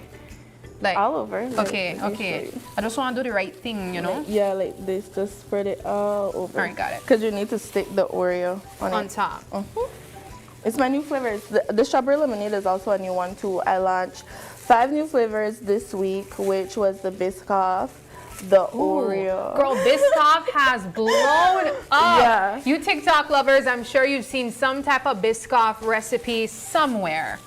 So it's the Biscoff, the Oreo, strawberry lemonade, Reese's, and then I have a blueberry cream, which is a cookie that's going to have like a blueberry puree on top of it, and then it's going to be bordered by buttercream. What makes your cookies, aside from variety, really good? Okay, so I've heard a lot of times that it's really soft. Okay. It's really soft and it's not too sweet. Is that intentional? Yeah. Okay. Because my mom's diabetic. Oh. And she's always eating the cookies all the time. I'll be in the kitchen and she's like, isn't there any That sounds like mommy need to roll back past some of the cookies though. Is there just a little bit right here on the edges? She's like, is there any extra? She's always like just wanting to eat something. I'm like, no. I also want to know, how has Dad supported since finding out that he was really supporting a full-on business? Okay, so you know I told you that many people don't know. He's finding out right now? Yeah. What is going on here? What? So my dad lives in the U.S. Okay. And we would talk about it, so I would obviously tell him, but I don't think that he realizes that it's this big. Okay. So he does know, but it's not something that I talk about a lot. So now Dad is watching the morning show right now. What's Dad's name? Henry. Henry, Mr. Henry. Well, look at that. You have your daughter Deja on the morning show here in Belize, showcasing a business that you really supported probably without even knowing. Yeah. Thank you so much for supporting small business. So then now you just dip it. Okay. In the so let me. Spoon. All right. Isani, this one's for you. So I hope that. Ooh, I hope that I do a good job. I asked him, would you like one of the cookies? He said, the Oreo cookie. Wait, let me do it. Okay. Let me fix it. That sounds like it was not. No, it was good. It's just so that the white part Okay. can be covered. We want the full Yeah, everything. coverage. Yeah. So. That looks really good to me. I think it looks good. Okay. Yeah. All right. That's it. She said, well, I'll take it. Yeah. Now, Deja, this has been such a wonderful chat. And as you mentioned, you are a full-time student as well, so you're really juggling a lot of things all at once. But if people would like to purchase any of these cookies, how can they reach out to you to place orders? Okay, so I'm on Instagram and I'm on TikTok at the Cookie Lab BZ. I take orders on Monday and I always explain this, so this is a good opportunity. Okay, so I let's always get it. tell people, I open my orders on Mondays, but if I get full in an hour time, I would have to close my orders. And so people think I just leave it open for a short period of time. If I rarely get orders, I will leave it open as long as, you know, I have space to do more. But I kind of get orders quickly. So if I open it on Monday, I usually have to close it on Mondays. Yeah. And then you can pick up or have it delivered to you on Saturdays. And also, so you order on Monday, you get it on Saturday. Okay, so You get it on Saturday. So please be mindful, guys, that these cookies will always be for the Saturday. Yeah, for the Saturday. Not throughout the week available. Yeah, not okay. throughout the week And the pricing of them? Okay, so I have these one up here. Okay, so the red velvet is $4. $4. The Oreo is $4.50. The Snickers is $4, and the Reese's is $4. And can you order by like a box with an Yeah, assorted? each boxes are customizable, so you can put whatever you want in there, how much amount. But if I close my orders, you can't add any more. Even Okay. If you, yeah. All right. Well, this has been wonderful. Isani, we have Isani back here with us, and I hope you appreciate your Oreo cookie. We Yes. should do a quick taste test. Yeah. Okay, let's do that. So Isani is a sweet tooth guy. Not really, but he likes an Oreo cookie. Hey, let's go for it. All right. Let's see if it is what Miss Deja described. Soft. Start the morning right. Not too sweet. Oh, Excellent. wow. Well, And then also another reason why it's not too sweet is because it can get colliding really quickly. Okay. So you don't want, and then you also don't want too much like strong of a flavor, because the boxes, each boxes has variety, so you don't want a flavor to be more overpowering than another. Gotcha. Kind of takes away from it, yeah. well, thank you so much, Deja, for joining us. This has been a wonderful conversation. Support small business, support an up-and-coming entrepreneur as well. And if you have a sweet tooth, this is a great way to do that too. But we do have to close things off and wrap things up at this time. It has been a wonderful morning. We want to say thank you to everyone else who stopped by and joined us. You guys for commenting online as well. It is February 25th, and if you're celebrating a birthday today, happy birthday to you. If you'd like to give a birthday shout out or you have any questions, comments, or concerns, you can send us an email at oye@greaterbelize.com. You can also catch us on Facebook, that's Open Your Eyes BZ, Instagram for behind the scenes contents, that's OIE Belize. We also have TikTok for TikTok fans, that is Open Your Eyes BZ as well. We even have our phone number, that's 675-2555. But please do us a favor and join us again tomorrow when you open your eyes. Start your morning right. Be sure to keep your eyes, your mind, And your heart's open. have a wonderful Wednesday. Stay warm. I know it's chilly, but we'll see you tomorrow. Bye.